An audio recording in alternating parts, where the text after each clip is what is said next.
예, 전국이 가면 갈수록 더 혼돈스러운 모습인데요. 전국 상황 함께 짚어볼 두 분 소개하겠습니다. 국민의힘의 김재원 최고위원, 더불어민주당 홍익표 전 의원 나왔습니다. 안녕하세요. 네, 반갑습니다. 반갑습니다. 네, 특별감찰관은 국회가 후보 3명을 추천하고 대통령이 임명하는데 문재인 정부 이후 8년째 공석입니다. 윤 대통령과의 회동 이후 한동훈 대표가 김 여사 문제 해법의 하나로 특별감찰관 추천을 제시하면서 집권 여당 대표와 원내대표가 권한 범위를 놓고 대립하는 상황이 벌어지고 있습니다. 우리는 특별감찰관 추천 절차를 진행하겠다고 국민들께 여러 번 약속했습니다. 대통령께도 제가 면담 과정에서 특별감찰관의 추천 절차를 실질적으로 진행하겠다는 말씀을 드렸습니다. 이 부분은 국회 의사결정 과정이고 원내 사항입니다. 원내 최고 의사결정은 의원총회입니다. 그리고 그게 의장은 원내대표고. 당대표 임무 관련해서 제가 오해가 없도록 한 말씀 드립니다. 당대표는 법적 대외적으로 당을 대표하고 당무를 통할합니다. 당연한 말이지만 원내든 원외든 당 전체의 업무를 총괄하는 임무를 당대표가 수행하는 것이죠. 예, 지난주까지 사이가 좋아 보였거든요. 김재원 최고위원님. 근데 이제 한동훈 대표가 발표한 것을 추경호 원내대표가 원내 사안이라고 제동을 걸고 한동훈 대표가 나는 총괄 임무를 맡는 사람이다라고 반박하는 이런 상황인데 사실상 대립했다고 봐도 되는 것인지. 지금 상황은 조금 의견 충돌이 있는 것 같습니다.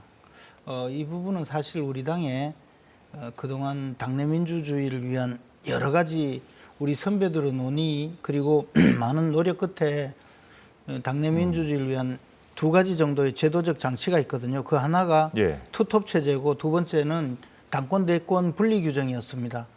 그것을 달성하기 위해서 한 20여 년 동안 오랜 심사숙고 끝에 우리 당이 이 제도를 만들었는데 지금 이제 특히 그 중에서 이 당권 대권 분리 규정과 투톱 체제 부분에 대해서 조금 논란이 최근에 제기가 되고 있는 상황입니다. 네. 특히 우리 당은 이제 당 대표를 선출하지만 국회 운영과 국회에서 결정하는 모든 사안에 대해서는 그 당헌제 61조에 국회 운영에 관해서는 원내대표가 최고 권한을 갖는다라고 규정하고 당의 국회 운영과 관련된 의사결정의 최고 권한이 있는 것은 의원총회로 규정하고 의원총회 의장은 원내대표로 정하고 있거든요. 그러니까 이제 이번에 논란이 된 이 특별감찰관을 받을 거냐 말 거냐, 임명할 거냐 말 거냐, 이것은 이제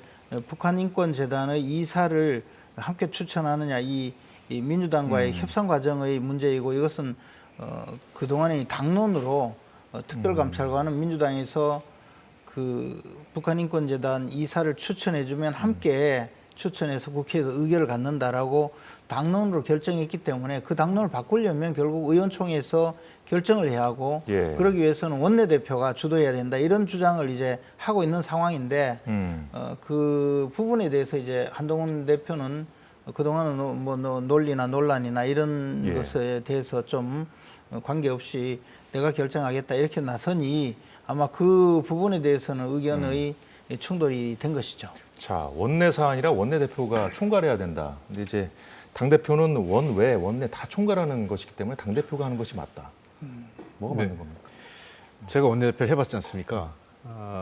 저는 원론적으로 한동훈 대표 입장이 맞다고 생각합니다. 왜 그러냐면 물론 그 김재원 최고가 말씀하신 것처럼 우리 당도 그렇고 그 국민의힘도 그렇고 지난 한 20여 년 이상 원내대표 제도를 도입하면서 국회 사무와 관련돼서 원내대표가 좀 총괄 지휘할 수 있는 권한과 책임을 부여한 건 맞습니다.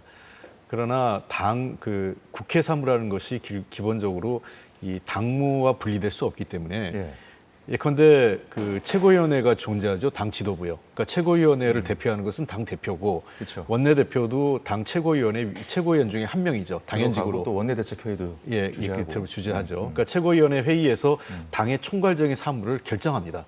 즉 어떠한 저희가 국회에서 어떤 법안을 통과할 때 우리 민주당 같은 경우도 어떤 법안을 당론으로 채택할 거냐 말 거냐 할 때 그거를 의총에서 바로 결정하는 게 아니라 일단 최고위원회에서 논의를 합니다. 최고위원회에서 어떻게 할지 결정을 하고 그러면 이제 의총에서 의원들한테 의견을 묻자든가 아니면 당대표와 최고위원들이 논의해서 입장을 결정하고 이것을 의총에서 추인받자고 하든가 이 두 가지 중에 결정을 하고 가는 거거든요. 그렇기 때문에 일정하게 권한, 이 국회 사무와 관련돼서 국회 운영과 관련돼서 원내대표의 권한이 있는 것도 맞지만은 그것은 당대표와의 권한 관계에 있어서는 역시 당대표가 당을 대표하고 당의 총괄 모든 업무를 총괄 대표하는 것은 당대표고 거기에서 일정하게 위임받은 권한만큼을 행사하는 게 원내대표입니다. 그래서 물론 뭐 각 당의 그 문화와 전통의 차이가 있을 수 있겠지만 기본적으로 그렇기 때문에 투톱이라 하더라도 당 서열상 1위는 당대표,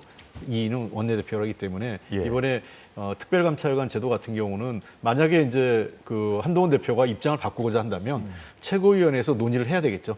최고위원회에서 논의를 해서 결정을 하고 그러면 이 결정된 사항을 의총에서 결정하자 이렇게 하면 될 근데 일입니다. 여당이냐 야당이냐에 따라 좀 달라질 수 있는 거 아닌가요? 근데- 그러니까 이제 홍익표 의원님은 네.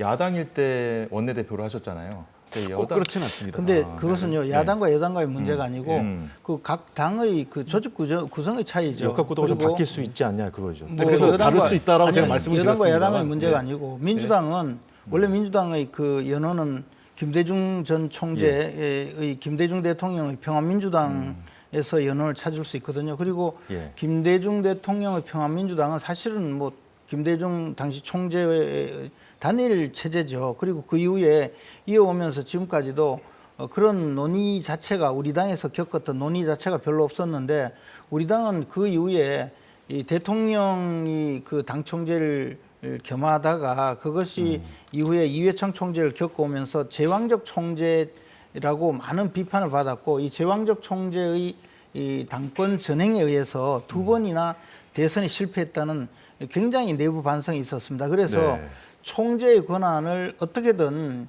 규제하고 총재가 당무만을 담당하게 하고 원내 총무를 원내대표로 만들면서 이 원내대표가 국회 운영을 하도록 만들어서 권한을 분산을 해야 당을 전행하지 않는다라고 해서 우리 당은 그 이후에 당권 대권 분리 규정과 투톱 체제로 만들고 집단 지도 체제를 채택하면서 대표 최고위원과 최고위원으로 구성을 해서 의결기관으로도 만들고 하는 복잡한 과정을 거쳤거든요. 그러다 보니까 민주당의 그 과정과는 사뭇 다릅니다. 그래서 이 점은 그 조금 다르니까 민주당에서 생각하는 당대표, 원내대표의 그 위상과 국민의힘에서의 당대표, 원내대표의 과정은 많이 다른 겁니다. 근데 그건 좀 사실관계가 틀린 게요. 원내대표 제도가 도입된 게 17대 국회였습니다. 그러니까 17대 국회 그 소위 노무현 대통령 이제 되고 나서 17대 국회에서 원내대표 문제가 본격화되기 시작한 거죠. 그러니까 미국식, 그러니까 원래 그 원내대표 제도를 도입하려는 취지는 미국과 같이 원내 중심 정당. 그러니까 미국은 사실은 당대표라는 제도가 없습니다.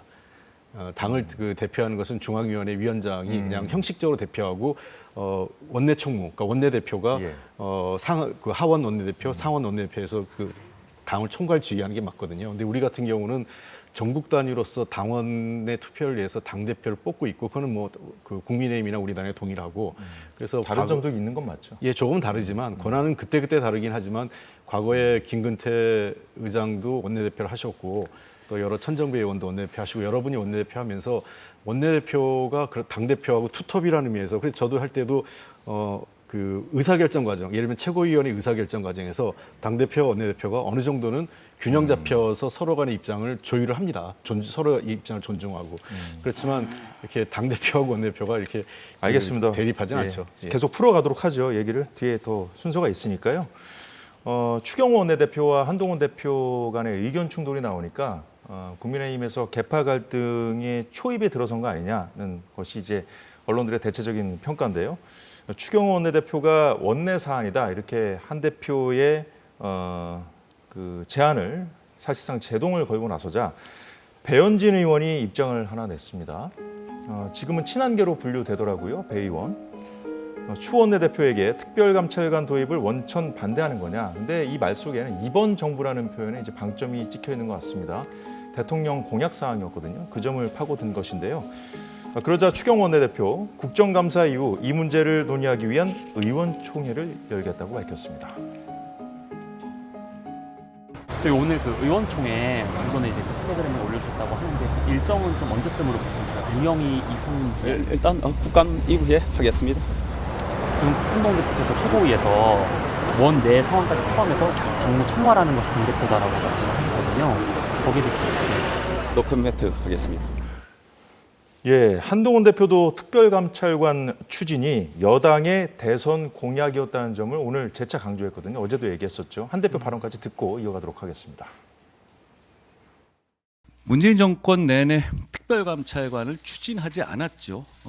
그리고 우리 국민의힘은 그런 이 표리부동을 대단히 비판해 왔고요.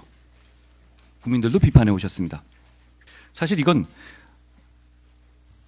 우리가 지난 대선 공약으로 약속했던 겁니다. 그리고 우리는 문재인 정권보다 훨씬 나은 정치 세력입니다. 그렇기 때문에 저희는 특별감찰관의 실질적인 추천과 임명 절차를 진행하겠다는 말씀을 드린 겁니다. 김재원 최고위원님, 네. 특별감찰관제 문제도 이 다수당인 민주당이 키를 잡고 있는 거 아닌가요? 일단 국회에서 임명을 해야 되니까. 제가 보기에 그렇지는 않고요. 예. 우선에 추천을 해야 되니까. 우선에 특별감찰관 그 임명 절차는 국회에서 특별감찰관 후보자를 3명을 추천하고 네. 그 3명 중에서 대통령이 1명을 임명하게 됩니다. 그렇기 때문에 지금 상황에서는 이 여야 합의로 예. 특별감찰관 후보자 3명을 국회에서 선출하는 절차가 필요한 거거든요. 근데 이제 과거에 우리 당에서는 특별감찰관을 임명을 하려면 예. 이미 저 8년 전 그 북한인권재단을 그 설립하도록 강제하는 법률을 통과시켰는데 민주당에서는 북한인권을 거론하는 것이 뭐가 겁이 나는지 북한인권재단 출범을 막기 위해서 이사 선출을 막고 있거든요. 그러니까 북한인권재단 이사와 특별감찰관을 함께 선출하자라고 우리 당이 과거에 당론으로 결정을 해놓았습니다. 그러면 이제 지금 추경호 원내대표 이야기는 우리 대통령의 공약이었기 때문에 특별감찰관을 임명하는 것을 반대하는 것이 아니고 네. 특별감찰관 임명하려면 민주당이 그토록 방해하고 있는 북한인권재단 이사를 함께 선출하자고 한 당론을 변경해서 특별감찰관만 선출하자고 하는 한동훈 대표의 그 결정을 따를 것인지 여부도 의원총회에서 결정을 해야 된다. 그 입장인 것 같아요. 네. 구체적인 발언을 하지 않고 있지만 그러면 그것은 우리 당의 당 운영과 관련해서는 지극히 정상적인 그 논리인 것 같습니다. 근데 그에 대해서 배현진 의원은 그냥 특별감찰관 반대하냐 이렇게 물은 거죠. 근데 특별감찰관을 반대하는 것이 아니고 그러면 특별감찰관을 임명하려면 민주당에서 북한인권재단 이사도 함께 선출하기로 한 이 당론을 변경할 거냐 말 거냐를 추후에 이제 의원총회를 통해서 한번 물어보자 이런 결론에 와 있는 겁니다. 예. 저는 다만 특별감찰관을 임명하는 것 자체는 이게 우리가 여야 간에 그 법률로서 제도를 만들어 놓고 또 북한인권재단도 법률로 만들어 놓고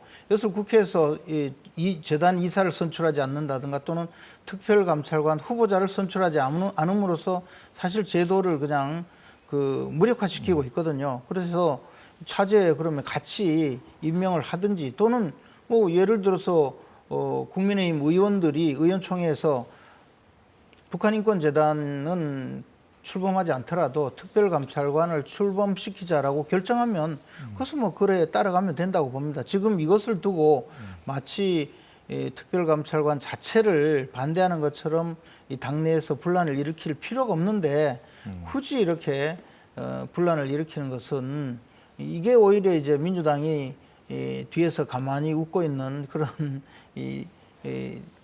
일종의 적에게 유리한 국면만 만들어주는 지금 상황이 되고 말았습니다. 예, 두 분 말씀하신 대로 북한 인권재단 이사 추천 문제하고도 연계가 돼 있고요, 지금 현재. 그리고 그 지금 헌법재판관 추천도 지금 못 하고 있을 정도로 지금 극한 대립 구도를 지금 이어가고 있는 상황인데 특별감찰관 후보를 추천하자 이렇게 여야가 합의를 하더라도 이게 과연 그 추천을 하는 데까지는 걸림돌이 많지 않을까 하는 생각이 드는데요. 우선은 이 특별감찰관 문제를 한동훈 대표가 제기한 것은 뭐 여당 내 반대는 여당 내 반대라 치더라도 전혀 국민의 눈높이에 맞지도 않고 현재 제기된 문제의 정답도 아니라고 생각합니다. 그러니까 엉뚱한 답을 내놓은 거죠. 지금 국민이 문제 삼고 있는 것은 김건희 여사와 관련된 여러 가지 의혹과 관련된 그 부정부패 관련된 내용들을 지금 소명하라는 거 아니겠습니까? 수사를 하라고 그러고. 그런데 지금 특별감찰관이 임명된다고 해서 도이치모터스 사건이나 기타 여러 가지 공천 개입 논란 등등 문제가 조사되거나 소명되는 게 아니거든요. 그것은 앞으로의 그 문제를 뭐 막는데 약간의 도움이 될지 안 될지 모르겠습니다. 뭐 지금과 같이 그 김건희 여사한테 아무도 뭐 말 한마디 못하는 구조에서는 특별감찰관 아니라 그 더한 사람이 와도 일이 안 될 텐데, 그래서 지금 문제는 한동훈 대표가 국민의 눈높이를 얘기해놓고 국민의 눈높이와 맞지 않는 특별감찰관으로 본질을 흐리는 것은 잘못됐다. 그래서 특검법에 대한 입장을 분명히 하고, 이 특별감찰관 문제하고 북한 인권재단의 이사선임 문제는 그건 별도로 다른 트랙에서 여야 원내대표 간에 협의를 하면 되는 겁니다.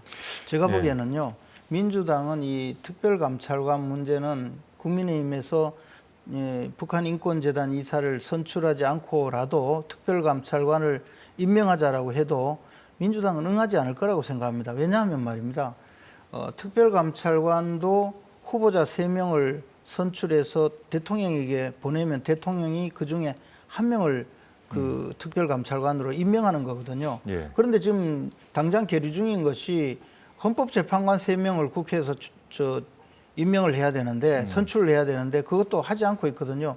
이 상황에서 원래 그 3명을 국회에서 추천을 하거나 선출을 하면 과거에 여당에서 1명, 야당에서 1명, 그리고 여야 합의로 1명, 이렇게 해서 3분을 선출했는데, 특별감찰관의 경우에는 3명을 선출을 해도 그중에 대통령이 1명을 임명하면 여당 추천 인사를 특별감찰관으로 임명을 할 수 있고, 헌법재판관은 그 3명 다 헌법재판관이 되는 거기 때문에 헌법재판관을 여야 하나, 합의로 하나를 선출할 생각이 없기 때문에 특별감찰관도 같이 하지 않는 겁니다. 그래서 이것은 사실 한동훈 대표께서는 특별감찰관 임명을 야심차게 내놓았는데 여야 합의가 잘 안 될 그런 상황으로 지금 오히려 그 당내에서 협의가 안 되는 것보다도 민주당이 이 냉담하고 있는 이것이 더 좀 문제라고 봅니다. 예, 대통령과 한동훈 대표 간의 회동 이후에 여권 내 상황을 더불어민주당은 기회로 보고 있습니다.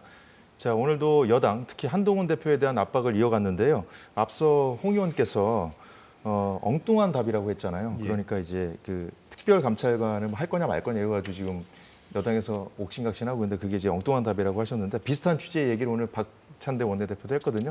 한번 들어보고 이어가도록 하겠습니다. 김건희 여사와 관련된 국민의 일관된 요구는 특검을 받으라는 것입니다. 적당히 사과하고, 적당히 활동 자제하고, 적당히 인적 쇄신하고, 적당히 특별감찰관 임명하고 해서 해결하라고 요구하는 것이 아닙니다. 오직 국민만 보고 민심을 따라서 피하지 않고 문제를 해결하겠다고 말해놓고 김건희 특검을 반대한다면 비겁하다는 소리만 듣게 될 것입니다. 한동훈 대표께서는 이제 더 이상 피하지 말고 행동으로 국민 앞에 결기를 보여주기 바랍니다. 꼭 이 사안만 그런 건 아닙니다. 이제 네. 여당이 얘기하는 민심과 야당이 얘기하는 민심이 좀 달라 보이는 경우도 있긴 한데요. 이제 한 대표 측도 지금 김 여사 특검법 합의 가능성은 없다 이렇게 일축하고 있거든요. 예. 그러니까 저는 그래서 좀 답답한 거죠. 한동훈 대표가 대통령하고 면담까지 해서, 그리고 또 면담하기 이전부터 한동훈 대표가 강조한 게 국민의 눈높이, 그다음에 국민의 목소리를 경청하겠다, 이렇게 여러 차례 얘기했지 않습니까? 지금 뭐 제가 뭐 특별하게 특정 여론조사를 수치를 얘기하지 않겠지만, 김건희 여사 특검에 대해서는 매우 압도적으로 국민 여론조사 결과가 높게 나오고 있는 건 다 잘 알고 계실 겁니다. 그런 걸 감안하면 국민이 뭘 원하는지, 그리고 이 사건의 본질이 무엇인지를 다 알고 있으면서 김건희 여사에 대한 수사나 조사를 회피하기 위한 수단으로 특별감찰관 문제를 들고 나온 것은 전혀 동떨어진 답을 갖고 왔다. 결국은 모양새는 마치 윤석열 대통령한테 치받는 모양새를 보이고 있지만, 내용적으로 보면 거의 윤석열 대통령이 하자는 대로 따라가는 것 아니냐, 한동훈 대표 입장에서는. 그래서 저는 이런 식으로 그 한동훈 대표가 약간 이중적인 태도, 그러니까 마치 대응을 하는 것, 뭐 대통령에게 바른 소리 하는 것 같으면서도 내용적으로 하나도 없는 이런 것이 반복된다면, 현재 그 국민이 그 요구하고 있는 목소리를 반영하지 못하는 것이고 여당이 안고 있는 위기를 본질적인 문제를 해결하지 못한다 이렇게 보입니다. 민주당이 지금 생각하는 국민 눈높이하고 한동훈 대표가 강조하는 국민 눈높이도 좀 달라 보인다는 그렇습니다. 말씀이군요. 예. 예. 자, 김재원 최고위원. 앞서 뭐 여론조사 홍 의원께서 말씀을 하셨습니다만 지금 그 여권 내에서도 여권 지지자들 중에서도 김건희 여사 문제 어떻게든 좀 풀었으면 좋겠다고 생각하는 분들이 많지만 그 야당은 야당대로 그 야당의 의도도 또 뻔한 부분이 있잖아요. 대통령 탄핵을 공공연히 얘기하는 상황이기 때문에 여당으로서는 이 상황이 좀 어려운 상황은 맞아 보여요. 예.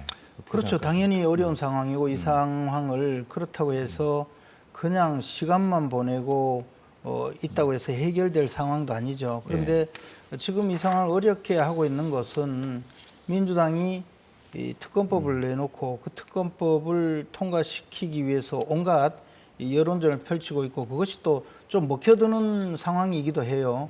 그런데 사실 민주당의 특검법을 보면 이것은 헌법상의 권력분리 원칙이나 공정성 원칙에서도 도저히 납득할 수 없는 그런 악법 중의 악법을 지금 들고 나와서 특검법이라고 이름을 붙여놓은 것이거든요. 이것은 사실 김건희 여사와 관련된 조금이라도 그 논란을 제기한 사람만 있으면 이 모든 것을 수사하겠다고 하고 그 수사하는 수사의 주체는 특별검사인데 특별검사는 민주당이 임명을 하겠다는 거거든요. 그러면 민주당이 특별검사를 임명해서 민주당이 원하는 대로 수사 결과를 내고 그것을 또 재판에 넘기고는 그 다음에는 이 탄핵의 근거로 삼겠다 이런 생각인데 이것은 사실 우리가 불과 얼마 되지 않은 과거에 탄핵을 겪었던 우리 그 보수 정당인 국민의힘으로서는 도저히 수긍할 수 없는 그런 특검법이죠. 그래서 이런 법안을 내놓고 이것이 마치 이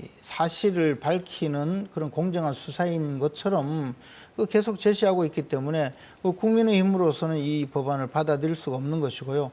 다만 이것을 가지고 국민들이 이 법안 전체를 상세하게 아직까지 이해하지 못하기 때문에 우리 국민의힘의 여론은 또 좋아지지 않고 있고 이런 복잡한 상황에 있기는 있습니다. 그래서 이 부분에 대해서 아마 한동훈 대표께서도 특별감찰관을 통해서 대통령 공약을 지키는 그런 방식으로 일단 그 해법을 하나 마련한 것 같은데 어차피 그것과 특검법을 논하는 것은 전혀 별개의 문제죠. 그래서 앞으로 이 특검법에 대해서는 어떻게 대처를 할 것인가 하는 문제는 여전히 남아 있습니다. 다만 민주당이 제기하고 있는 특검법은 절대 받아들일 수 없다는 것은 특별감찰관 제도를 채택해서 운영하자고 주장하는 한동훈 대표께서도 민주당의 특검법은 절대 받을 수 없다는 입장은 분명합니다. 자, 그래서요. 저희 우리 당에서도 수정 제의가 있었습니다. 그러니까 지금 현재 법안 제출은 민주당 야당이 임명하는 그 후보자 중에서 대통령이 임명하는 것으로 돼 있지만 저 나중에 만약에 국민의힘에서 진짜 하겠다고 하면 협의 대상으로 해서 제3자 그 임명안에 대해서도 이재명 대표가 원칙적으로 수용할 수 있다는 얘기를 밝힌 적이 있어요. 그러니까 김 여사 특검법과 관련해서도 이른바 한동훈표 특검법을 여당에서 발의한다면 그렇습니다. 생각해 보겠다. 그렇습니다. 협의할 수 있는 거죠. 그러니까 이렇게 예컨대 민주당도 이해 당사자라고 한다면 대통령이야말로 더더욱 이해 당사자 아니겠습니까? 그러니까 대통령이 임명할 수 있도록 놔둔다는 말이 안 되는 거기 때문에 제3자 특별안에 대해 특별 그 임명안 특검을 제3자 임명안에 대해서도 어느 제3자를 주체를 누구로 할지 그거에 대해서는 협의할 수 있겠지만 그 방안에 대해서 만약 여당이 진정으로 특검이 해보겠다고 한다면 야당과 협의를 해야 되는데 아무런 협의를 하지 않고 무조건 지금 반대하고 거부권 행사만 반복되고 있기 때문에 문제가 해법이 안 나오는 거죠. 예, 여야 근데 이게 간단하게. 일종의 불신비용인데요. 민주당이 말씀하시는 제3자 추천 특검법을 발의하면 논의할 수 있다고 하지만 사실 민주당이 지난번에 보면 국가인권위원을 여야 한 명씩 선출하기로 해놓고 민주당 그 추천만 가결시키고 국민의힘 추천 그 위원은 부결시켰거든요. 이것은 사실 흔히 말하는 상도위에서도 있을 수 없는 파렴치한 행위죠. 그래서 지금 그런 식으로 이쪽에서 법안을 내면 논의하겠다고 하면 그러면 민주당에서 지금 내놓은 그 위헌적인 그 특검법은 폐기를 해야 돼요. 처리를 하고 시작을 해야 되는데 그것도 없이 이쪽에서 새로운 법안을 내놓으면 논의할 수 있다고 하니 아마 민주당은 또 국민의힘에서 어떤 법안을 내놓으면 그것은 그러면 당신들이 특검은 찬성한 것이니까 우리 법을 통과시키겠다고 하고도 남을 분들이니까 그런 논의 자체가 진척이 안 되죠. 앞으로 어떻게 할지는 좀 지켜봐야 되겠죠. 네, 일단은 예. 뭐 진척이 안 자, 됩니다. 일단은 이거 좀 두 분께 여쭤보고 싶었어요. 한동훈 대표가 지금 계속해서 그 김건희 여사 문제를 꼭 해결해야 된다고 하면서 그 시한을 강조하고 있거든요. 그러니까 이재명 대표 1심 선고 전에 반드시 해야 된다고 하면서 하는 얘기가 11월 달, 다음 달 15일 날 1심 선고가 있잖아요. 첫 1심 선고가 있는데 1심이 선고되면 위반된 민심을 여권이 받아야 되는데 그러려면 최소한의 조건을 갖춰야 된다는 거예요. 자, 이게 다음 달 상황을 미리 예단해서 지금 상정한 상황에서 그래서 우리가 해야 된다 이런 얘기를 하는 것인데, 자, 한 대표가 얘기하듯이 민심이 위반되려면 적어도 지금 민주당 같은 경우에는 친명계 일색이기 때문에 단일 대우가 튼튼한데 이게 흔들려야 되는 거 아니에요? 그러니까 한동훈 대표 희망사항이 들어있는 것 같아요. 예를 들면 이제 11월 15일 날 재판 결과가 그 어떤 예단하기 어려운 상황인데 본인의 마음속에는 아마 자신이 원하는 재판 결과가 나올 거라는 전제하에 그러면 민주당으로부터 뭐 이재명 대표에 대한 만약의 경우라도 잘못 나오면 우리 민심이 우리한테 올 테니 그때 민심을 받으려면 이래야 된다 이런 희망이 몇 가지 가정이 좀 들어가 있는 가정이 거예요. 들어가서 지금 가정이 주장을 들어가는 하는 거잖아요. 거죠. 필요하다고. 우선 재판 결과에 대해서는 속단하기 어려웠고 그다음에 우리 당으로서는 여전히 이재명 대표의 어떤 이 정치적 진로에 큰 문제가 없을 거라고 지금 판단하고 있고요. 또 설사 1심에서 어떤 결과가 나온다 하더라도 당장 이재명 대표의 리더십이 흔들리거나 당이 요동칠 만한 그러한 그 요인은 없습니다. 현재까지는. 그런 측면에서 뭐 민심이 위반한다. 그다음에 그 민심 위반을 받기 위해서 뭐 그 전에 뭔가 조치를 해야 된다. 이렇게 얘기하는 거는 한동훈 대표가 제가 보기엔 여러 가지 가정과 전제를 깔아놓고 하는 얘기이기 때문에 큰 의미가 있다고 생각하지는 않습니다. 자, 김재원 최고위원님은 어떻게 보십니까? 이게 민주당의 단일 대우가 흔들릴 정도로 민심이 위반되는 상황이 된다면 그동안 김 여사 문제를 적극적으로 해결해야 된다고 제기했던 그 여권 내에서는 친한계의 입지도 좀 좁아질 수 있지 않을까요? 뭐 저는 그렇게 보진 않고요. 그것과는 전혀 별개라고 보고 예. 어쨌든 한동훈 대표가 요구한 것이 사실은 이른바 용산 대통령실에 있는 본인이 지목한 8명의 김건희 여사 관련된 사람들을 정리해달라는 것이고 그중에 이미 2명은 전직이죠. 이미 그 용산 대통령실을 나온 지 오래고 그 6명을 정리하는 것이 국민들은 사실 그런 사람이 있는지도 몰랐어요. 그런데 그 사람들 정리하는 것과 그다음에 대통령 영부인이 대외 활동을 자제하는 것에 대해서는 이미 대통령이 지금도 자제하고 있다. 그리고 앞으로도 하지 않을 거다. 뭐 그런 답변을 한 상태고 그다음에 진실 발견을 위한 절차에 협조해라. 그래서 검찰 수사를 하고 있고 검찰이 또 이제 고검에 항소를 하면 또 수사하지 않겠습니까? 그게 성실히 조사에 응하겠다. 뭐 이런 정도의 답변을 했는데 그것을 하기 위한 절차에서 인사조치가 대체로 남은 것 같은데요. 그 인사조치는 어차피 시간이 좀 걸릴 수 있겠죠. 근데 그것을 조치를 한다고 해서 지금 김건희 여사와 관련된 논란이 그러면 완전히 정리가 되고 끝나는 문제가 아니지 않습니까? 어차피 검찰의 수사 또는 특검 요구 상황은 지속될 것이고 이렇기 때문에 사실 시한이라는 것 자체가 좀 저는 애매하다고 생각합니다. 그리고 더 나아가서 김건희 여사와 관련된 사건에 대해서는 아직 혐의가 있는지 없는지도 불특정한 상태, 특히 검찰 수사 결과는 무혐의 처분이 된 상태거든요. 그러면 앞으로 뭐 고검에서 항고가 제기가 되어서 수사를 다시 한다든가 이럴 때 그냥 그 약간 미확정 상태에 있는 수사 사건에 불과하고 이재명 대표의 사건은 선고가 될 그러니까 범죄가 확정되는 그런 상태이고 형량이 정해지고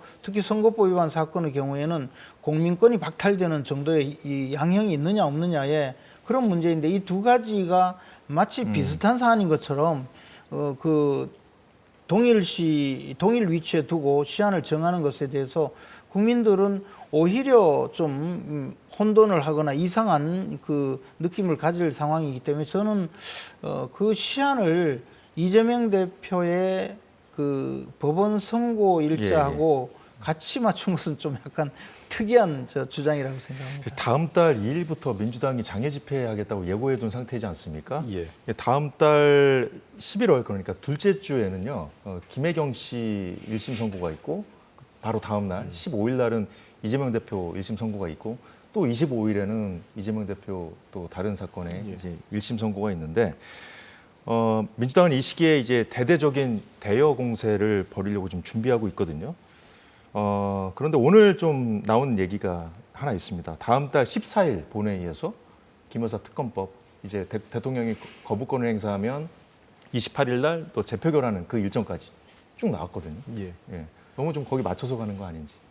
글쎄요, 뭐 이 원내 스케줄 짜는 거야. 그 원내대표하고 그 원내대표단에서 협의해서 일정을 짤 텐데 아마 여러 가지 그 상황을 봤겠죠. 왜 그러냐면 예. 본회의 일정 같은 게 있거든요. 이미 기합의된 본회의 일정이나 10월 달에 이제 국감이 끝나지 않습니까? 그럼 11월은 예산국회고 11월 28일이 아마 제가 보기엔 대체로 합의돼 있는 마지막 예산안을 통과시키는 본회의 일정에 합의돼 있는 건 아니냐. 네. 그래서 그런 일정을 쭉 감안했을 때 이 전체적인 일정을 잡은 거지 뭐 꼭 법정 기일을 염두에 두고 물론 뭐 그런 걸 고려할 수는 있겠지만 법정 기일에 맞춰서 그렇게 했다 이렇게 보이진 않습니다. 네.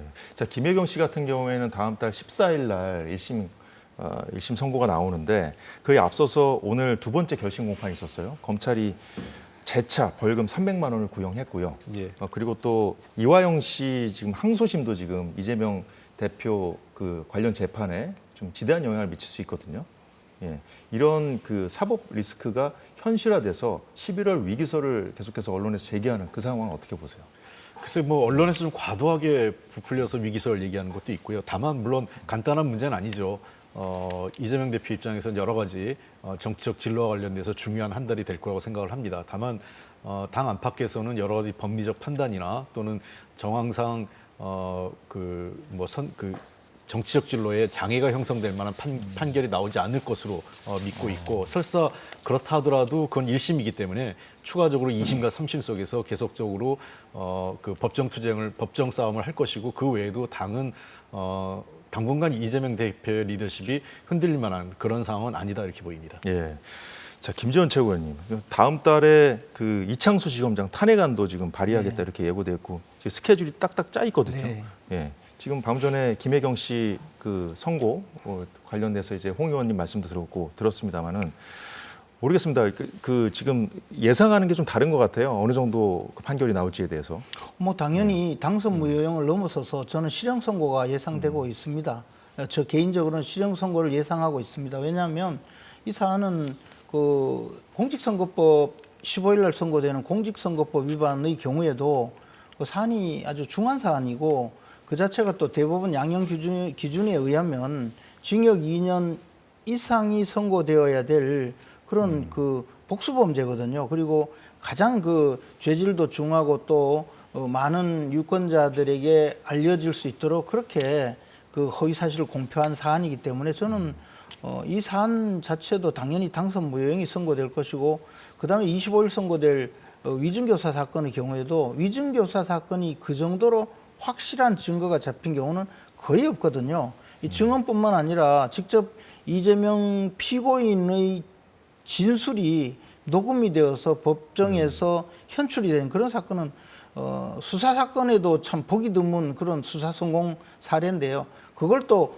거짓말 하지 않습니까? 아니라고. 그리고 그 사건으로 과거에 유죄 판결을 받아서 정치적으로 그 완전히 당선 무효가 되어야 될 그 사건에서 무죄 판결을 받아서 오늘날까지 오고 있거든요. 그러면 위증교사 사건도 사안이 엄청 중합니다. 이런 것을 보면 두 사건 모두 저는 실형 선고가 될 거라고 예상을 하는데요. 그렇게 되면 민주당 내에서는 사실 상당한 그 문제가 제기가 되고 내부에서 이제 이재명 대표의 리더십은 흔들릴 가능성이 많다고 보죠. 근데 이재명 대표는 단기적으로 자신의 정치적 리더십을 유지하고 그 다음에 법원 판결에서도 유리한 판결을 받아내기 위해서 지금 외부적으로는 벌써 탄핵과 관련된 그런 장애 집회를 주도하려고 하고 있고 그리고 한편으로는 수사진에 대해서 탄핵으로 협박을 하고 그럼으로써 재판부에는 자신이 정치적으로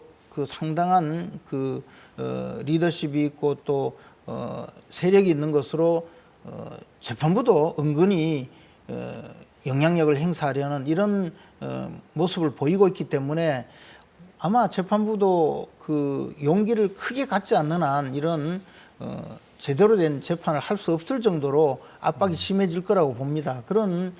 이런 과정에서도 우리는 사법부의 공정성을 믿고 그 사법부의 판단을 신뢰하는 입장인데 저는 이제 사법부에게 꼭 부탁드리는 것은 사법부에서 만약에 이재명 대표에게 불리한 판결을 선고하면 이제 판사들도 탄핵하려고 달려들지 모릅니다. 그렇더라도 법과 원칙을 지키고 대한민국의 헌정 질서를 지킨다는 그런 그 큰 용기를 가지고 이 판결을 선고하리라고 생각합니다. 사법부를 향한 말씀까지 해주셨는데 예. 그 부분에 대해서만 좀 짧게 반론 들어보고 그러니까 좀 정리하겠습니다. 여러 가지 말씀하셔서 제가 뭐 법적인 내용을 여기서 다 반박하긴 그렇습니다만 어쨌든 검찰에 의한 정치적 수사라고 저희들은 보고 있고 이재명 대표에 대해서 탈탈 털기식 수사를 그다음에 별건 수사가 반복되었기 때문에 이 문제에 대해서는 검찰의 정치적 중립을 상당히 훼손했고 국가기관으로서 있을 수 없는 일을 했다 이렇게 판단합니다.